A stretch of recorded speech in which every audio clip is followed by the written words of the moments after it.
അങ്ങനെ ഇന്ന് ധാമ എന്ന് പറഞ്ഞ സിനിമ കണ്ടു. മാഡോക്ക് ഹൊറർ സിനിമാറ്റിക് യൂണിവേഴ്സിൽ, അതായത് MHCUവിലെ ലേറ്റസ്റ്റ് പടം. അവരെ തന്നെ MHCU എന്നാണ് വിളിക്കുന്നത്. കുറേ യൂണിവേഴ്സ് വരുന്നുണ്ടല്ലോ.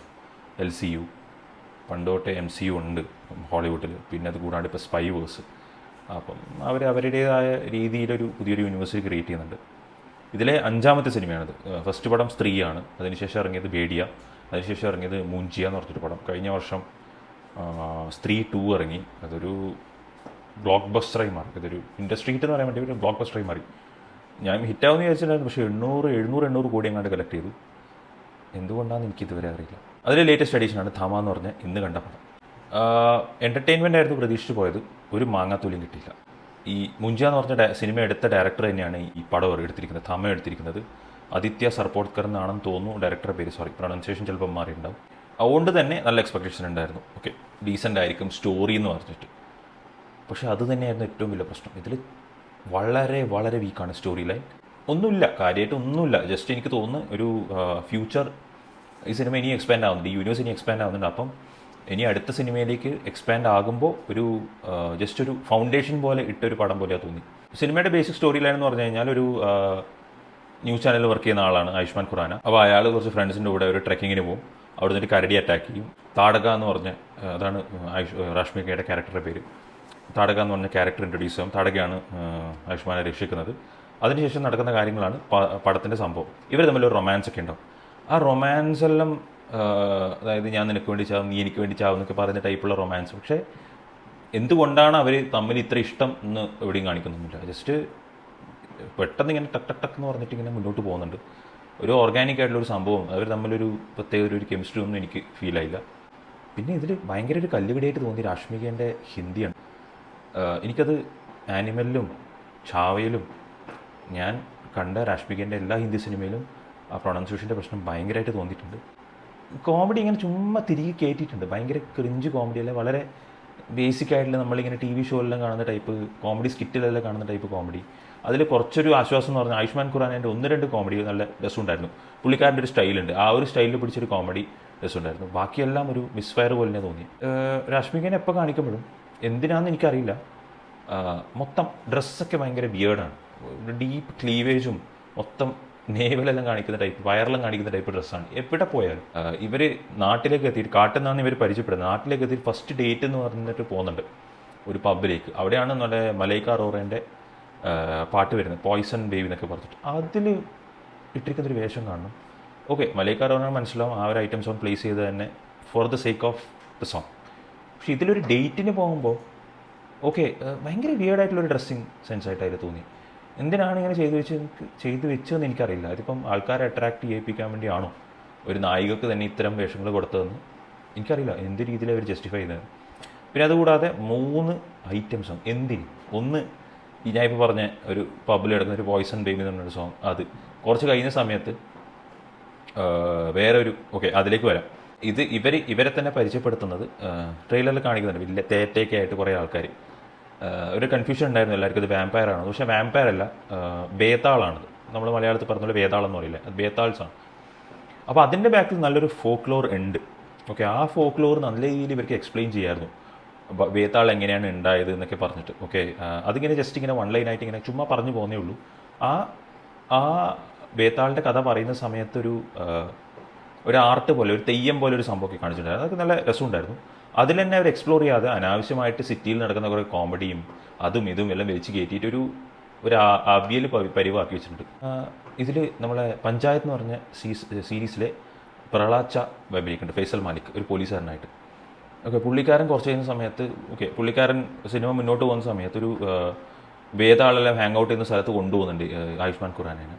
അവിടെ വേറൊരു ഐറ്റംസോ നോറ ഫത്തേഹിൻ്റെ. ഇതൊക്കെ എന്തിനാണ് 3 ഐറ്റംസ് ഒരു സിനിമയിൽ? എനിക്കൊന്നൊരു ക്ലാസിക് എക്സാമ്പിളാണെന്ന് തോന്നുന്നു. സിനിമയിൽ പ്രത്യേകിച്ചൊന്നും പറയാനില്ലെങ്കിൽ ഇങ്ങനെ കുറേ കാര്യങ്ങൾ ഇങ്ങനെ എയറടിച്ച് കയറ്റേണ്ടി വരും. അനാവശ്യമായിട്ടുള്ള നായികൻ എക്സ്പോസ് ചെയ്യുന്ന ഷോർട്ട്സും അല്ലെങ്കിൽ ഇങ്ങനെ കുറേ ചുമ്മാ ഐറ്റം സോങ്സും ഇതൊക്കെ വെച്ചിട്ടാണ് ഇവർ മാർക്കറ്റ് ചെയ്യുന്നത്. പിന്നെ ലാസ്റ്റ് സിനിമയെല്ലാം കഴിഞ്ഞതിന് ശേഷം തുമ്മിലേ നാമിലേ എന്ന് പറഞ്ഞ ആ പാട്ട്, രശ്മിക തന്നെ വന്നിട്ട് ഡാൻസ് കളിക്കുന്ന പാട്ട്, ഒരാവശ്യമില്ല. ഒരു അനാവശ്യമായിട്ടുള്ള കുറേ പാട്ടുകളും. ഇതിലാകെ ഒരു പാട്ട് മാത്രമേ ഓക്കെ ആയിട്ട് തോന്നിയിട്ടുള്ളൂ. ഇവർ തമ്മിലുള്ള ഒരു റൊമാൻറ്റിക് സോങ്, അത് ഡീസൻ്റ് ആയിട്ട് തോന്നി.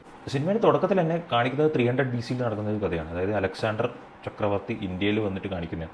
അലക്സാണ്ടറിന് ഇന്ത്യക്കാർ സിക്കന്ദർ എന്നാണ് വിളിച്ചുകൊണ്ടിരുന്നത്. ഓപ്പണിംഗ് സീക്വൻസ് കാണുമ്പോൾ തന്നെ എനിക്ക് തോന്നിയിട്ടുണ്ടായിരുന്നു, അയ്യോ ഇത് പോയിന്ന് തോന്നി, ഇത് പടം കയ്യിൽ നിന്ന് പോയി എന്ന് എനിക്ക് എന്തോ ഒരു ഉള്ളുന്നൊരു തോന്നൽ പോലെ ശരീരം പോലെ തോന്നി. അത് പടം സത്യമാവുകയും ചെയ്തു. ഒരു വൃത്തിയില്ലാത്തൊരു ഓപ്പണിംഗ് സീക്വൻസ് ചുമ്മാ ഇങ്ങനെ എടുത്തു വെച്ചിരിക്കുകയാണ്.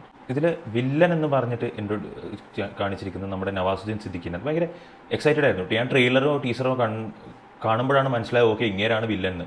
എനിക്ക് ഭയങ്കര I was looking forward to it. ഇങ്ങനെ എങ്ങനെയാണ് ഡയറക്ടർ യൂട്ടിലൈസ് ചെയ്തിട്ടുണ്ടാകുന്നല്ലോ. കാരണം വില്ലനായിട്ട് വരുന്ന സമയത്താണ് ഭയങ്കര അൺപ്രഡിക്റ്റബിൾ ആണ് നവാസുദ്ദീൻ സിദ്ദിഖി. ഈയിടെയായിട്ട് ഒരുപാട് സിനിമകളൊന്നും വരുന്നില്ലെങ്കിലും ഇപ്പോൾ കിക്ക് എന്ന സിനിമയിൽ കുറച്ചെങ്കിലും ബെയറബിൾ ആക്കിയത് ആ ഒരു ഭ്രാന്തനായ ഒരു ക്രേസി ആയിട്ടുള്ളൊരു വില്ലൻ ആയി നവാസുദ്ദീനിലുണ്ടായിരുന്നു.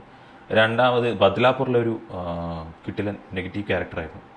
അപ്പോൾ പിന്നെ രമൺ രാഘവിലെ എന്താ പറയുക ടൈറ്റിൽ ക്യാരക്ടർ ക്ലാസിക് ഒരു സൈക്കോപാത്ത്, ഇതൊക്കെ കണ്ടിട്ടാണ് ഞാൻ ഒരുപാട് പ്രതീക്ഷയോടെ പോയത്. നവാസുദ്ദീൻ്റെ ക്യാരക്ടർ നന്നായിട്ട് എക്സ്പ്ലോർ ചെയ്യുന്നു. തീരെയില്ല, ചുമ്മാ ആകെ എനിക്കൊരു 20-25 മിനിറ്റ് ഉണ്ടാവും. അത് തന്നെ പുള്ളിക്കാരൻ ഇങ്ങനെ ഒരു ബ്രോക്കൺ ഇംഗ്ലീഷിലാണ്, ഒരു മിക്സഡ് ഇംഗ്ലീഷിലാണ് ഇങ്ങനെ ഇടയ്ക്കൊക്കെ കുറേ ഡയലോഗെല്ലാം പറയാം. കോമഡിയാണ് ഉദ്ദേശിച്ചതെന്നറിയില്ല.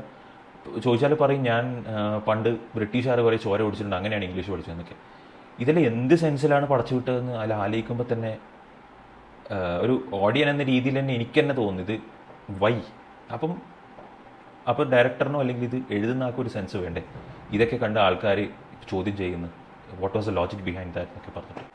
പിന്നെ ഞാൻ ചെയ്ത വലിയൊരു അപരാധം ഞാൻ എന്നോട് തന്നെ ചെയ്തത്, ഒരു അത്യാഗ്രഹം കാരണം ഇത് ഐമാക്സിലാണ് ബുക്ക് ചെയ്തത്. ഈ സിനിമ ഐമാക്സിന് വേണ്ടി ഷൂട്ട് ചെയ്തുമല്ല, ഐമാക്സിന് വേണ്ടി എൻഹാൻസ് ചെയ്തിട്ടുമില്ല. പക്ഷേ എന്നാലും ഒരു ആർത്തി കാരണം എനിക്ക് ഐമാക്സിൽ സ്ക്രീനിൽ ബിഗ് സ്ക്രീനിൽ, അതായത് നോർമൽ സ്ക്രീനിനെക്കാട്ടിയും ബിഗ് സ്ക്രീനിൽ സിനിമ കാണാൻ ഭയങ്കര ഇഷ്ടമുള്ള ആളാണ്. അപ്പോൾ ആ ഒരു ആർത്തി കാരണം ഐമാക്സിനെ ബുക്ക് ചെയ്ത് പോയി കണ്ടു. തീരെ കാലിബ്രേറ്റ് ചെയ്തിട്ടില്ല സൗണ്ട്. ചെവി വേദന എടുക്കുന്നുണ്ടായിരുന്നു. ഇങ്ങനെ വേദനയല്ല, ഇങ്ങനെ ഭയങ്കര അട്ടിച്ച് കയറ്റുന്നൊരു ശബ്ദമായിരുന്നു. അപ്പം ഒരു ഐമാക്സ് അല്ലാത്ത സിനിമ വേറൊരു ഐമാക്സ് സിസ്റ്റത്തിൽ ഇടുമ്പോഴത്തേക്ക് അത് അതിനനുസരിച്ചുള്ള രീതിയിൽ സൗണ്ടെല്ലാം കാലിബ്രേറ്റ് ചെയ്യണം, സ്ക്രീനെല്ലാം റീസൈസൊക്കെ ചെയ്യണം. അതൊന്നും ചെയ്യാണ്ട് തോന്നുന്നു PVR ഇറക്കിയിരിക്കുന്നത്. ഞാൻ ആക്ച്വലി ഇതുപോലെ ഹെഡ്സെറ്റ് വെച്ചിട്ടാണ് പടം ഏകദേശം ഒരു 3/4 ഭാഗം കണ്ടെടുത്തത്. കാരണം സഹിക്കാൻ പറ്റുന്നില്ലായിരുന്നു, അത്രയും ശബ്ദമായിരുന്നു സിനിമ മൊത്തം. പൊതുവേ ഞാൻ ലൗഡ് സിനിമകൾ എൻജോയ് ചെയ്യുന്ന ആളാണ്, എന്താ പറയുക പ്രോപ്പർലി കാലിബ്രേറ്റ് ചെയ്ത സിനിമകൾ. പിന്നെ അതുകൂടാതെ ഇൻ്റർവെല്ലിന് ഇവർ സെക്കൻഡ് ഹാഫിന് പകരം ഫസ്റ്റ് തൊട്ടേ ആദ്യമേ പ്ലേ ചെയ്യാൻ തുടങ്ങി. അങ്ങനെ കുറേ പ്രശ്നങ്ങളായിരുന്നു ഈ സിനിമകൾ കാണുന്ന സമയത്ത്. കുറച്ച് കഴിയുമ്പം എനിക്കൊന്ന് ഡയലോഗിൻ്റെ സൗണ്ട് ട്രാക്കില്ല, അത് ഭയങ്കര ഫീബിളായിട്ട് കേൾക്കുന്നേ ഉണ്ടായിരുന്നില്ല. ബാക്ക്ഗ്രൗണ്ട് മ്യൂസിക് ആയിരുന്നു ഭയങ്കര ലൗഡായിട്ട് കേൾക്കുന്നത്. ആൾക്കാരെല്ലാം കൂക്കാൻ തുടങ്ങി. അങ്ങനെ പല പ്രശ്നങ്ങൾ. ഒന്ന് തിയേറ്ററിൻ്റെ ഇഷ്യൂ, പിന്നെ ഈ സൗണ്ടിൻ്റെ പ്രശ്നം. അത് കൂടാതെ ഇതിനെല്ലാം കൂടിയിട്ട് എന്താ പറയുക, സിനിമ നല്ലതായിരുന്നെങ്കിൽ അത്രയും നല്ലതിനെ എൻജോയ് ചെയ്തേനെ. ഇത് സിനിമയും രസമില്ല, ഒരു മൊമെൻറ്റും ഇല്ല, എനിക്ക് കരയെടുത്തില്ല. 2-2.5 മണിക്കൂർ ഇതൊന്ന് തീർന്ന് കിട്ടിയാൽ മതി എന്ന രീതിയിലായിരുന്നു. പിന്നെ ആകെ എല്ലാവരും പ്രൈസ് ചെയ്ത് പറയുന്നത് ഇതിൽ ഒരു എക്സ്റ്റെൻഡഡ് ക്യാമിയോ റോളുണ്ട്. അതെനിക്ക് തോന്നി ഇതിൽ ട്രെയിലറിൽ തന്നെ പറയുന്നുണ്ട്. വരുൺ ധവാൻ എന്ന് പറഞ്ഞ ബേഡിയൻ്റെ ക്യാരക്ടർ ഇൻട്രൊഡ്യൂസ് ചെയ്യുന്നുണ്ട്. ആ ബേഡിയ എന്ന സിനിമയിൽ വരുൺ ധവാൻ ഒരു താടിയുണ്ട്. ഓക്കെ, ഇതിൽ വരുമ്പോഴത്തേക്ക് ഒരുമാതിരി ചകിരിക്ക് കറുത്ത കളർ അടിച്ചിട്ട് വെച്ച താടി പോലെ എനിക്ക് തോന്നി. നമ്മളെ സാമ്രാജ്യ സിനിമയിൽ കിടില സിനിമയാണെങ്കിൽ അതിൽ മമ്മൂക്കയുടെ താടി കണ്ടിട്ടില്ല, ഒരുമാതിരി കണ്ടാൽ തന്നെ അറിയാം ഡ്യൂപ്ലിക്കേറ്റ് ആണെന്ന്. ഇങ്ങനെ ഒരുമാതിരി ഒട്ടിച്ചിങ്ങനെ വെച്ച് ആ ഒരു ടൈപ്പ് താടി, അത്ര പോലും ക്വാളിറ്റി അതൊരു ടൈപ്പ് താടി വെച്ചിട്ട് വരുണ്ടവൻ വരും. ഇതൊക്കെ കാണുമ്പോൾ ഞാനിങ്ങനെ ആയിരിക്കും 145 കോടിയിൽ എടുത്തു വെച്ചൊരു സിനിമയാണിത്. ഐ മീൻ, എന്നിട്ടാണ് ഇവർ മാർക്കറ്റ് ചെയ്യുന്ന ആകെ ഈ ഐറ്റം സോങ്ങിനെ ബേസ് ചെയ്തിട്ടും. എനിക്ക് തോന്നുന്നു ലോക എന്ന് പറഞ്ഞ സിനിമ കണ്ടിട്ട് 30 കോടിയിൽ എടുത്തു വെച്ച് ലോക എന്ന സിനിമ കണ്ടിട്ട് എൻ്റെ സ്റ്റാൻഡേർഡ്സ് എല്ലാം അങ്ങനെ സെറ്റായി. കാരണം കിട്ടിലൻ സ്റ്റോറി ടെല്ലിങ്ങും എഡിറ്റിംഗ് ഒക്കെ ആയിരുന്നു ആ സിനിമ ഫോളോ ചെയ്തത്. നമ്മളെ മലയാളത്തിൽ ഇറങ്ങി ലോക, അതൊക്കെയാണ് എൻ്റെ മനസ്സിലിപ്പോൾ ഒരു ലാൻഡ്മാർക്ക് പടം. അതിനെ കവച്ച് കെട്ടാനുള്ളൊരു പടം ഇനി വരാനിരിക്കുന്നുണ്ട്. അപ്പോൾ അതെല്ലാം ലോകയെല്ലാം കണ്ടിട്ട് ഈ സിനിമ കാണുന്ന സമയത്ത് ഇതിനൊക്കെ എടുത്ത് കണ്ടിലിടാൻ തോന്നും.